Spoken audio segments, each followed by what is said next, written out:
AI-171 flight crash जो हमें बताया गया था वो शायद सच नहीं था। विमानन विश्लेषक कैप्टन स्टीव की रिपोर्ट और हाई रेजोल्यूशन वीडियो फुटेज ने इस हादसे की पूरी तस्वीर ही बदल दी है। अहमदाबाद से लंदन जा रही एयर इंडिया की फ्लाइट AI-171 जो उड़ान भरते ही क्रैश हो गई थी, उसके दोनों इंजन एक साथ फेल हो गए थे।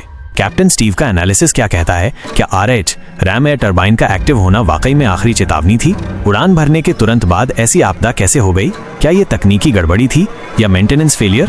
इस वीडियो में हम आपको दिखाएंगे और चिल्लाते हुए 1. हादसे की टाइमलाइन, 2. R80 का मतलब और इसका इमरजेंसी रोल, 3. बोइंग 787-8 ड्रीमलाइनर में ऐसी घटना क्यों खतरनाक होती है, 4. कैप्टन स्टीव का एक्सपर्ट एनालिसिस। 1. हादसे की टाइमलाइन क्या और कैसे हुआ? AI-171 उड़ान नंबर टेक ऑफ होते ही जो हुआ उसने सभी को हिलाकर रख दिया। 12 जून की सुबह एयर इंडिया की फ्लाइट AI-171 अहमदाबाद से लंदन के लिए रवाना होने वाली थी। विमान था बोइंग 787-8 ड्रीमलाइनर। कुल 242 यात्री सवार थे। मौसम साफ था। टेक ऑफ की तैयारी पूरी हो चुकी थी। सुबह 10:52 पर विमान ने उड़ान भरी। शुरुआती उड़ान सामान्य रही। पायलट और कंट्रोल टावर के बीच सब कुछ ठीक ठाक चल रहा था, लेकिन उड़ान भरने के महज 4 मिनट बाद 10:56 पर कुछ गड़बड़ शुरू हो गई। कॉकपिट में हलचल मच गई। कंपन और अजीब आवाजें आने लगी। पायलट को पहले लगा कि शायद एक इंजन में खराबी है, लेकिन चंद सेकंड बाद दोनों इंजन बंद हो गए। अब हवा में बिना ताकत के उड़ रहा था।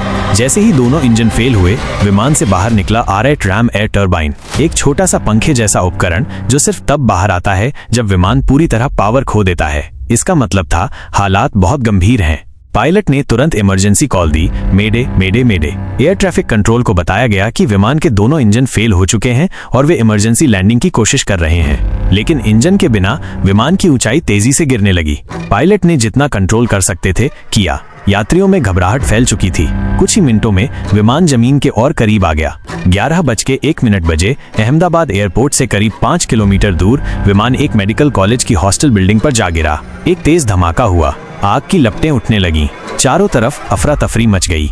घटना के कुछ मिनटों बाद राहत और बचाव दल मौके पर पहुंच गए। कई लोगों की जान गई और दर्जनों घायल हो गए। आसपास का इलाका धुएं और मलबे से भर गया था। कुछ दिन बाद एक हाई क्वालिटी वीडियो सामने आया। इस फुटेज ने पूरी कहानी ही बदल दी। पहले कहा गया था कि सिर्फ एक इंजन फेल हुआ था, लेकिन इस वीडियो में साफ दिख रहा था कि दोनों इंजन एक साथ बंद हुए थे और तभी R8 बाहर आया था।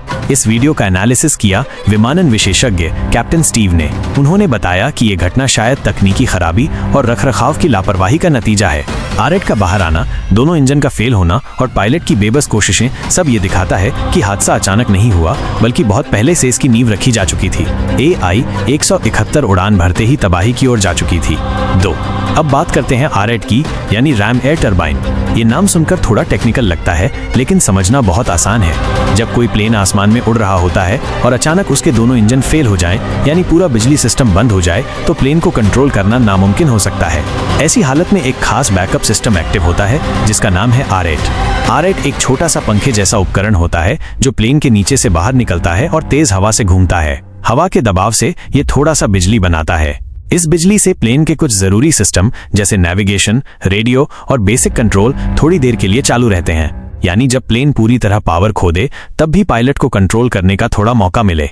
लेकिन याद रखिए, R80 सिर्फ इमरजेंसी में ही बाहर आता है, और जब ये बाहर आए तो समझ लीजिए कि प्लेन अब बहुत गंभीर खतरे में है। AI-171 हादसे में भी R8 बाहर आया था। इसका मतलब ये था कि दोनों इंजन फेल हो चुके थे और प्लेन अब सिर्फ एक छोटी सी उम्मीद के सहारे उड़ रहा था। अब सवाल उठता है, बोइंग 787-8 ड्रीमलाइनर जैसे बड़े और एडवांस प्लेन में अगर इंजन फेल हो जाए तो ये इतना खतरनाक क्यों होता है?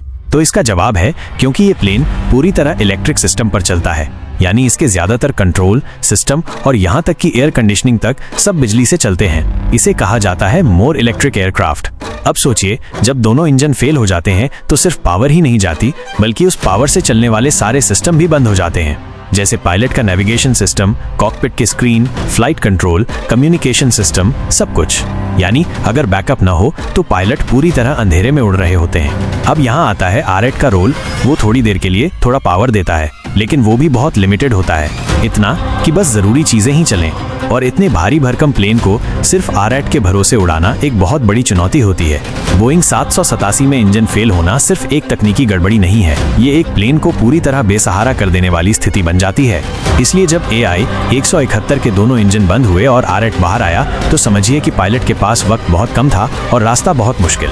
AI 171 के हादसे के बाद कई तरह की बातें सामने आईं, लेकिन जो सबसे चौंकाने वाली बात थी वो बताई मशहूर विमानन एक्सपर्ट कैप्टन स्टीव ने। कैप्टन स्टीव एक सीनियर पायलट हैं। उन्होंने अपने करियर में सैकड़ों इंटरनेशनल फ्लाइट्स उड़ाई हैं और अब वो क्रैश एनालिसिस में माहिर माने जाते हैं। उन्होंने जब इस हादसे का वीडियो फुटेज देखा तो जो उन्होंने पाया वो पहले के सारे दावों को झुठलाने वाला था।